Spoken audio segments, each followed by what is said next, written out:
พระสงฆ์สาวกของพระผู้มีพระภาคเจ้าปฏิบัติดีแล้วสังฆังนัมมามิข้าพเจ้านอบน้อมพระสงฆ์กราบพระสงฆ์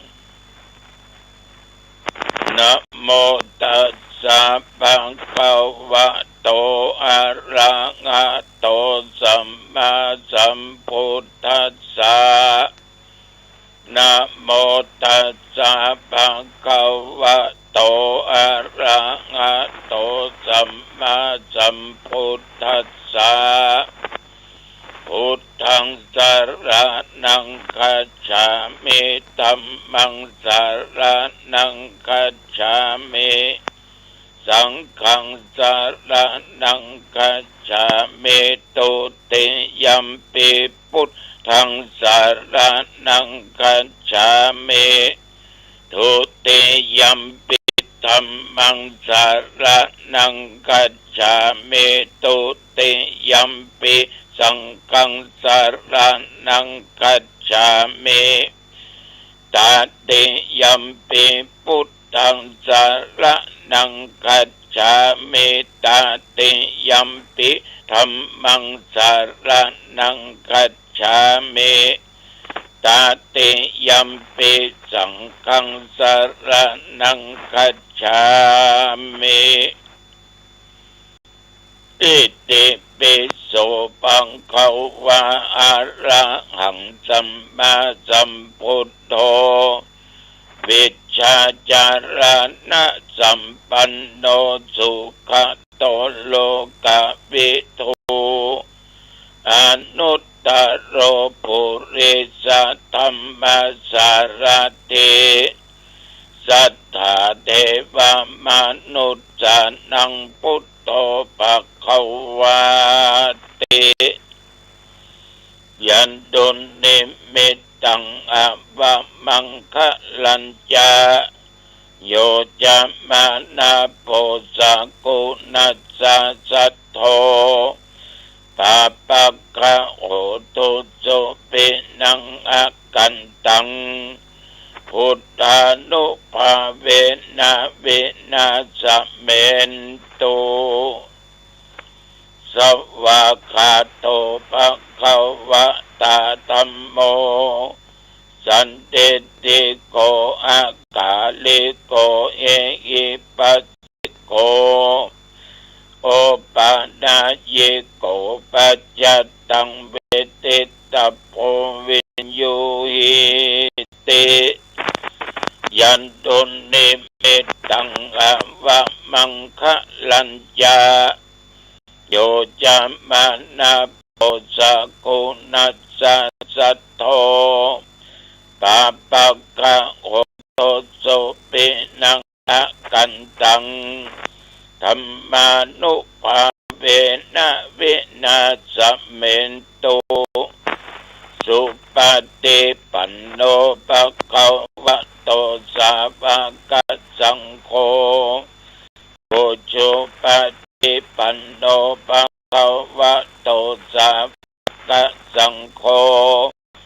ญาญาปฏิปันโนภะคะวะโตสาวกสังโฆสามิจิปฏิปันโนภะคะวะโตสาวกสังโฆญาติตังจัตตาลิปุริสยุคานิอัตถปุริสปุคลา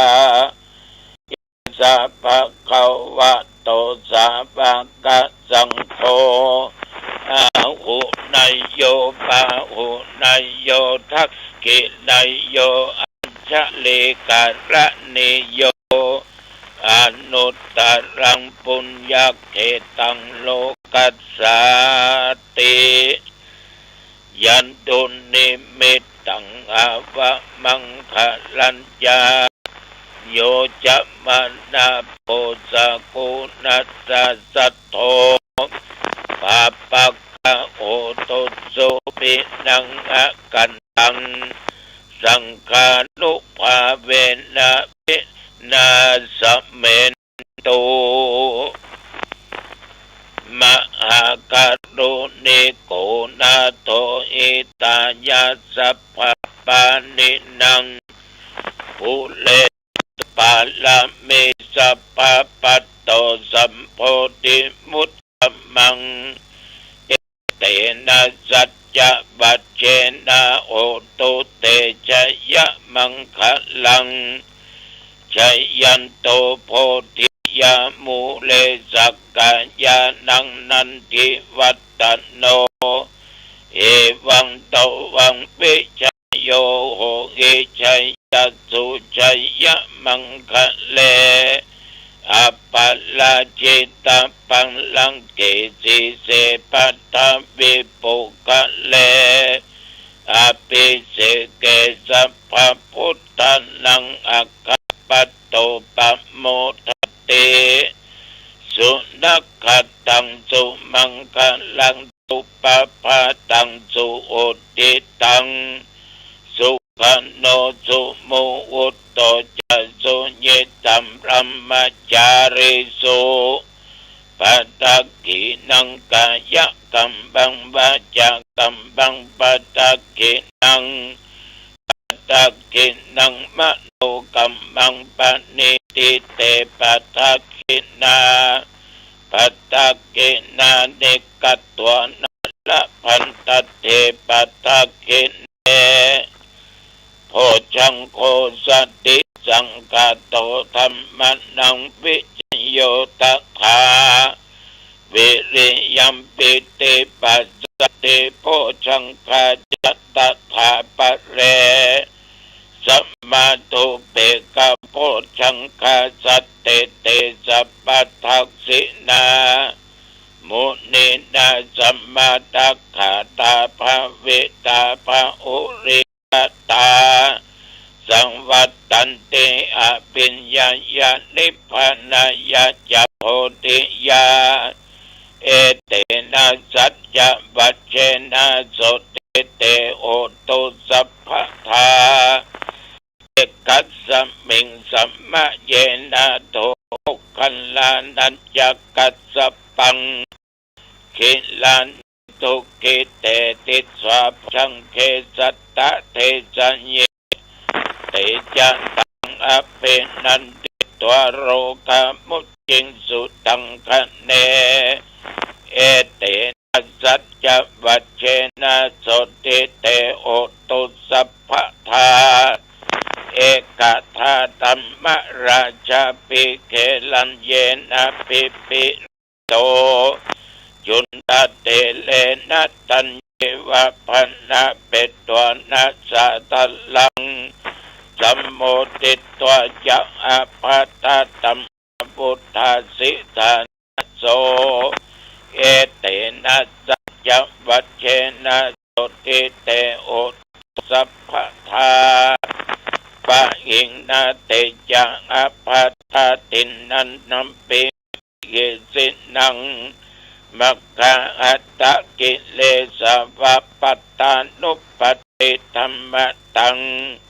เอเตนะสัจจวัจเจนะโสติเตโอตุสัพพทาอัตติอุณอัสสะวิจัยโยตัมโมโลเกอนุตตโรสัพพสัตตาอิตัตถายะตังตวงกันไอเตวะเตปริวัจเจละจะตันเตอะมานุเสเยปะวะเกพยัคเทนะเกวิเสปุเตอะกะละมะลันนะวาสัพพะปัสสมาบะระนะมุตโตตะเปตัวกะละมะริตังตัสเสวะอนุภาเวนะโหตุเทโวทิสัทธาสุตตสิลังสัมมาตยะธัมมังสุจริตังจเร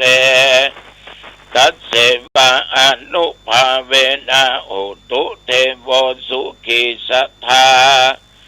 ลิเกตังจินติตังปุชังตาระนังวะจังครุง ปะเลสังเตสนังสุทวตัสสะอายุปวัตติเตภวตุสัพพมังคลังรักขันตุสัพพเทวตาสัพพพุทธานุภาเวนะสัทธาโสติภวันตุเตภวตุสัพพมังคลังรักขันตุสัพพเทวตาสัพพธรรมานุภาเวนะสัทธาโสติภวันตุเตภวตุสัพพมังคลังรักขันตุสัพพเทวตา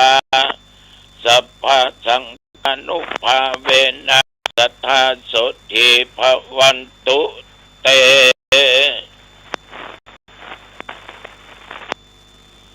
โดยบทพุทธานุภาพธรรมานุภาพสังฆานุภาพบทสาธยายมนต์ยันตุนิมิตสักกัตตัวมหากรุณิโกโคชังคะปริตอธิอุณัสสวิจัยโยบทอันศักดิ์สิทธิ์นี้แม่นตนข้าพเจ้าและญาติโยมหญิงใจทุกท่านได้ตรงโลกาเปียธิเจ็บไข้ได้ป่วยนักหนาปาป้านกินยุกกินยาก็บ่หายหมอรักษาก็บ่หายขอพุทธานุธรรมานุภาพสังฆานุภาพอนุภาพแห่งมนต์ทุกบททุกความที่ได้สาธยายไปนั้นเป็นมนต์คาถาอันศักดิ์สิทธิ์จงมาจัดโรคภัยไข้เจ็บโลกาเปียธิที่เกิดในสรีระร่างกายของข้าพเจ้าและญาติโยมขอเงืออันตรธานสัวหายที่จะเกิดมาจะได้กรรมกายอยู่สุขกายสบายใจแม่นเดินทางไปเหนือใต้ตรงออกใต้เดินทางด้วยความปลอดภัยปราศจากอุบัติภัยโลกภัยปัญญาธิภัยอุทกภัยวาโยภัยอัคคีภัยอย่าได้มากรรมกายมีความสุขกายสบายใจจำเริญด้วยสติปัญญาบัดตั้งตัวตนอยู่ในความประมาทแม่นญาติโยมมิมาค้าขายมาค้าขึ้นได้กำไรเจริญหน้าที่ยิ่งขึ้นไปอายุวันโนสุขังพลังกรมอุตุได้ประกาศบอกทักเตือนระวังทั่วภาคเหนือของประเทศไทยตะวันภาคอีสานเหนือใต้และภาคกลางระวังฟ้าฝนฤดูร้อนถึงลูกเห็บถึงฝนจะตกลงมานับตั้งแต่เมื่อตะวันว่ามาจนถึงปัจจุบันได้24 ชั่วโมงสมาและยมก็บุญมีได้อยู่อีก1 วันผ่านไปและอยู่ต่อไปข้างหน้าอีก120 ปีนับตั้งแต่ตะวาเป็นต้นมาหนองตองและใกล้เคียงมีลมกันโชกเล็กน้อยฟ้าห้องฟ้าแม่ฝนตกลงมาพอสมควรบรรนักหน้าป้าบ้านตกไปสักบึ้นสักเมื่อมันก็หายไปหมอกบางที่ก็เป็นดินลายญาติโยมตะวันนี้กินของงายแล้วก็ไปเจริญพุทธมนต์วางแผ่นศิลาฤกษ์ที่วัดดอนไฟตำบลบ้านแหลนอำเภอหางดงเป็นจะสร้างวิหารกว้าง10 เมตรยาว21ศรัทธาเพิ่นมีอยู่บรรนักก็จะสร้างตามกำลังเสร็จจากอันฉันเป็นเรียบร้อยก็กลับมาวัดพอดีนายกวรณีสอนกับลูกได้นำเอาผลทุเรียนมาถวายมาทำบุญต้องขออนุโมทนาเป็นอย่างมาก ตอนนั้นก็พักผ่อนจนถึงปัจจุบันนี้ญาติโยมท่านพุทธศาสนิกชนวันพรุ่งนี้เอาปะกันที่วัดกำแพงงามในงานข่าวดำ19:30 น.เนอะปะกันทีนี้อำเภอสันกำแพงและแม่อ่อนคณะสงฆ์พร้อมโดยงานองค์กรต่างๆจัดมีการฟังเทศน์มหาชาติเทศน์ดรจาดกในวันที่30เดือนพฤษภาคมคือปลายเดือนนี้ก่อนวันวิสาขบูชา1 วันเริ่มฟังเทศน์ตั้งแต่ตอนเช้าถึงตอนเย็นพระลุงวัดหนองตองเนอะเวลาเที่ยงจะไปเทศน์ทำกันที่5เทศน์ธรรมดาเนี่ยนะญาติโยมได้ฟังกันจะไปเทศน์กันที่5กันชูชกเวลา 12 นาฬิกาเป็นต้องการเป็นกองทุนเอาไว้ไปสงเคราะห์เยี่ยมเยือนพ่อแม่พี่น้องที่ประสบภัยต่างๆในนามคณะสงฆ์โดยงานองค์กรของอำเภอสันกำแพงและแม่อ่อนร่วมกันจัดกันทำวันที่23ท่านครูบาคำครูบาน้อยวัดศาลาพร้อมตุเจ้าศรัทธาเพิ่นจะทำบุญทานไปหาหลวงปู่ครูบาอินตาวัดศาลาที่ล่วงลับดับขันไปเวลาบ่ายโมงเนอะปักขันที่วัดศาลาศรัทธาญาติโยมทั้งหลายกรรมเวรนี่มันจะเกิดจากอะไรอย่างนี้นะมีคนมาถาม เรื่องกรรมเรื่องเวรเนี่ยมันมีแท้ก็มีแท้ได้ยังไงกรรมและเวรเนี่ยญาติโยมตัวสำคัญที่สุดที่มันทำให้เกิดมีกรรมเวรต่อกันและกันก็มาจากความโลภของคนเราโลภกันไปตรงกันมาหรือบางอันต่อหาเล่หาคนต่างๆเอาจนเปิ้นตกลมตกจมคนเราเมื่อได้รับเปิ้นกระทำอย่างอันมันก็อย่างว่าอาฆาตพยาบาทมาดร้ายมันเอาของกูไปของมันชิบหายวายวอดอยู่แบบเป็นสุขมีความทุกข์คนทรมานทรกรรมมันชิบหายมันจะแจ้งมันจะทราบแล้วก็ขอดเวรขอดกรรมกันและอีกอย่างหนึ่งเกิดจากโทสะหรือความโกรธด่ากันไปด่ากันมาทำร้ายร่างกายกันคิดเถียงกว่ากันความคิดอันแตกแยกกันเลยอาฆาตพยาบาทจองเวรจองกรรมกันพระกันจัดได้ขอจะได้เป็นสุขของได้ใช้ของได้ตอบขอมันมีเป็นไปขอดเว้นไว้โดยความหลงงมงายหลงต่อกามคุณในรูปในเสียงในกลิ่นในรสในการสัมผัสทำให้เกิดอารมณ์ชอบว่าชอบหลงในสิ่งนั้นหลงในสิ่งนี้หลงในความสวยความงามมันก็เกิดการอาฆาตพยาบาทมาดร้ายกันได้มันเหมือนโยมบางท่านครอบครัวบางครอบครัวผัวเมียอยู่ด้วยกันทำร้ายร่างกายกันด่ากันเป็นเพศเมียผีผู้ยักษ์เมียมารก็เลยอาฆาตจองเวรจองกรรมกันเกิดมาจากไหนจะได้ขอกูได้ทำกับมึงขอกูได้สร้างมึงขอมึงไปได้อยู่เย็นเป็นสุขเหมือนทุกข์ยากอับจน มึงมีอันเป็นไป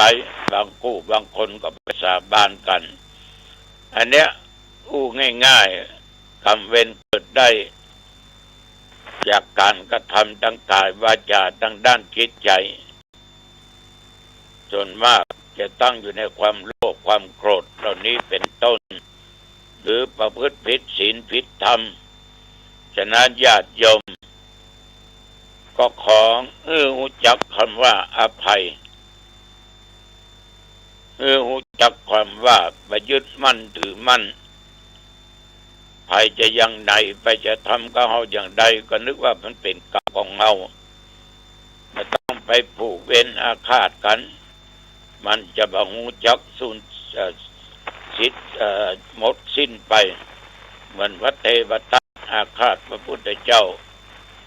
ฉันใดฉันนั้นในที่สุดเทวทัต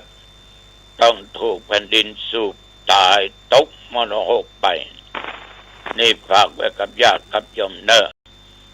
นี่ลืมเนอวันที่9นี่วัดวาลุกลามส่งน้ำธาตุวัดสลีลังกาตุโจกส่งน้ำธาตุวัดพระบาทตุงอ้อส่งน้ำธาตุปะกันเนออายุวันโนสุขังพลังพบกันใหม่โอกาสหน้าเจริญพร